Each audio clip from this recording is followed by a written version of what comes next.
Hello Augustians, I hope you all are fit and fine. Today we are going to learn Congo rolling number 1. तो चलिए शुरू करते हैं।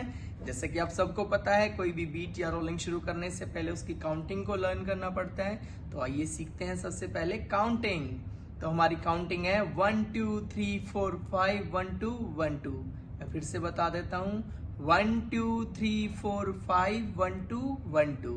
तो देखिए इसको कोंगो पे कैसे प्ले करना है। 1 2 3 4 5 1 2 1 2।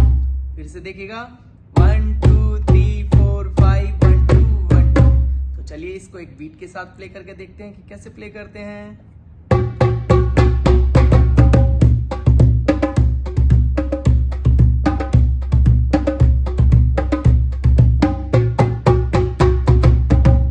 Thank you so much.